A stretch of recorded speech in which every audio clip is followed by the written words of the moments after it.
हम आज बहुत अच्छी बात समझेंगे, क्योंकि हम सब कभी न कभी किसी न किसी प्रकार से ओम नमः शिवाय बोले ही हैं। बोले हैं क्या? जी गुरुदेव। तो क्यों बोल रहे हैं? नमः का अर्थ हम सोचते हैं नमस्कार करना। अभी देखो, विष्णवे नमः है या ना, विष्णु को नमस्कार। पद्मावती नमः है, पद्मावती को नमस्कार। भैरवाय नमः, भैरव को नमस्कार। ब्रह्मदेवाय नमः, ब्रह्मा को नमस्कार। ऐसे ही हम सोचते हैं, लेकिन इस शिवाय नमः में वो नमः मात्र नमस्कार नहीं है।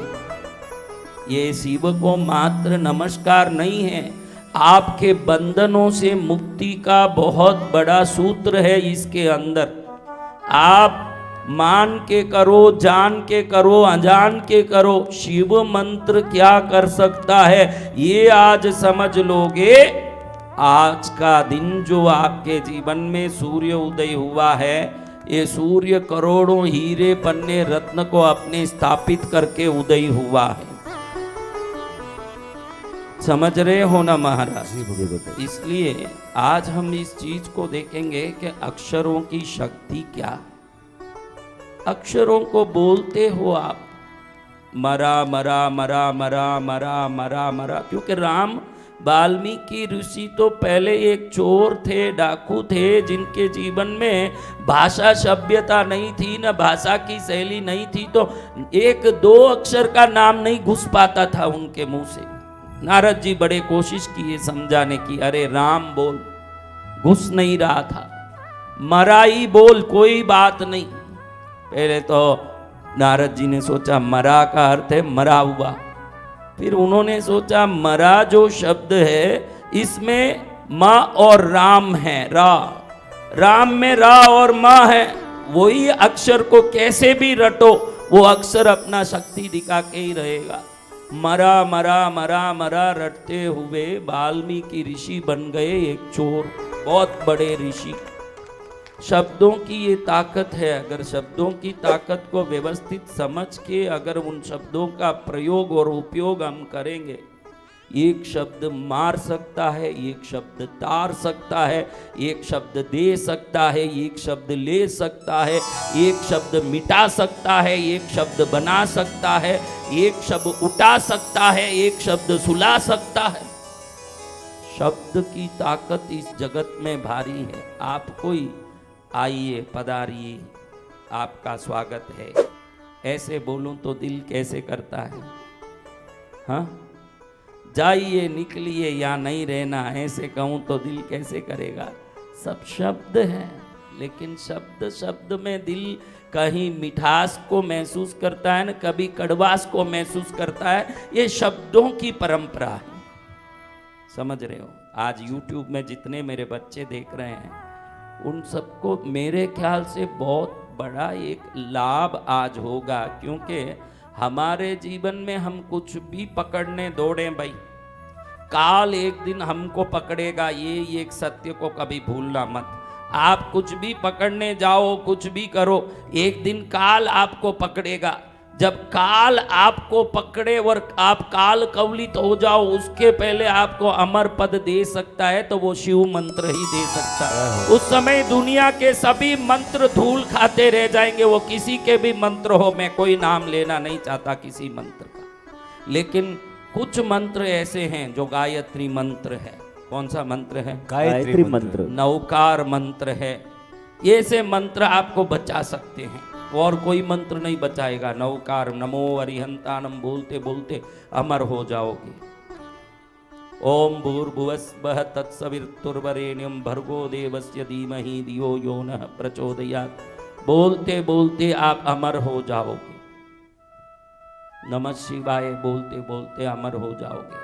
बाकी जिस वस्तुओं से संसार पकड़ने के लिए बहुत सारे कामना मंत्र लिए थे, वो कामनाएं धरी रहेगी, वो मंत्र भी धरे रहेंगे, उसके प्रयोग भी धरे रहेंगे। उस समय याद आएंगे हमको मुक्ति देने वाले भगवान, वो सब बाकी धरे ही धरे रहेंगे। जितनी चीजें हैं सब धरी रहेगी। जब इच्छा करोगे तो भी उन चीजों के प्रति श्रद्धा आने वाली। इसलिए मैं रोज आपको कहता हूँ, रोज कहता हूँ, देखो आपके घर में एक छतरी रखते हो कि नहीं? जी गुरु किस किस घर में छतरी है छतरी। अब बारिश ही नहीं है तो छतरी का लिए रखे वो घर में महाराज। आपको पता है कि बारिश कभी भी आ सकती है, पता है ना। छतरी किस लिए रखते हैं? बारिश की बारिश। अभी तो बारिश आई नहीं, धूप के दिन ने गर्मी के दिन ने क्यों रखे हो छतरी? आप बोलोगे कि बारिश कभी भी आ सकती है महाराज, मौत कभी भी आ सकती है महाराज, ध्यान रखो। जय गुरुदेव। बारिश कभी भी आ सकती है, मौत कभी भी आ सकती है महाराज, उसकी छतरी रेडी रखो। वो छतरी ही शिव मंत्र है। जय जय गुरुदेव। जय गुरुदेव। मौत के दिन बचाने वाला कोई है हा? वो शिव मंत्र है, वो नवकार मंत्र है, वो परमात्मा का मंत्र है, वो गायत्री मंत्र। ये उच्च कोटि के मंत्र आपको बचा सकते हैं। जिन जिन मंत्रों से आप धनम देही देही कर रहे थे, पुत्र देही देही कर रहे थे, परिवार देही देही कर रहे थे, वो परिवार मजा लेता रह जाएगा। 4 दिन छाती पर हाथ मार के पत्नी भी आगे अपने काम में लगी रहेगी। आपका ठिकाना दूसरी जगह जाने के लिए भटकती आत्मा का रहेगा। इसीलिए आज हमको बहुत अच्छे से समझना है कि मंत्रों की शक्ति क्या है और हमको कैसे इसका लाभ लेना चाहिए। मैंने पहले भी बताया कि एक मंत्र में ओम रीम श्रीम ऐम, क्या? ऐम। अब देखो इसमें ओम को छोड़ दो। ओम सभी मंत्रों में अपनी शक्ति को जागृत करने वाला प्रणव बीज है, वो सब में होगा। अगला जो मंत्र बीज है वही मेन मूल बीज है। अभी इसमें देखो रीम श्रीम ऐम है। अब रीम आगे है तो ये आपके संसार को पुष्ट करेगा। किसको पुष्ट करेगा? संसार को। अब इसी को ओम श्रीम रीम ऐम कर दो। क्या करना? अब कौन सा आगे है? श्रीम। आपकी अर्थव्यवस्था को ये मजबूत करेगा। अगर मंत्र तो वही है, देखो पहले भी रीम श्रीम ऐम थे, अब श्रीम रीम ऐम है तो वही आगे पीछे हुई, लेकिन जो पहले है वो बुजुर्ग हैं, वो बड़े हैं, बड़ों का ही वर्चस्व होगा घर में। वैसे इस श्रीम का वर्चस्व होगा। अब इनका वर्चस्व श्रीम का। अब श्रीम का वर्चस्व हो रहा है तो वो धनदायक बनेगा ये मंत्र। अब इसी को ओम ऐम रीम श्रीम कर दो। क्या कर दो? अब कौन सा आगे है? ऐम। तो अब ज्ञान आगे रहेगा। क्या आगे रहेगा? ज्ञान। किस मंत्र में ऐम आगे है ये देखना। किस मंत्र में ऐम आगे है वो मंत्र आपको ज्ञान देने वाला है, ये समझ लेना। किस मंत्र में श्रीम आगे है? क्या आगे है? श्रीम। अगर श्रीम आगे है तो वो मंत्र धनदायक है। अभी भैरव साधना में कौन थे? इसमें भैरव साधना में सब थे, तो उसमें क्या पहले आगे था? आप मन में सोच लो। वो ही देने वाले हैं। वो जी जो बीज आगे होता है वो चीज का ही प्रधानता उस मंत्र में होता है। समझ रहे हो ना? अब इसको विभिन्न रूप से अगला जो बीज अभी ऐम रीम श्रीम करेंगे तो ज्ञान के साथ शक्ति, क्योंकि रीम नेक्स्ट है, श्रीम पीछे है, तो आगे ज्ञान के साथ शक्ति माया बढ़ेगी, क्योंकि माया बीज आगे है।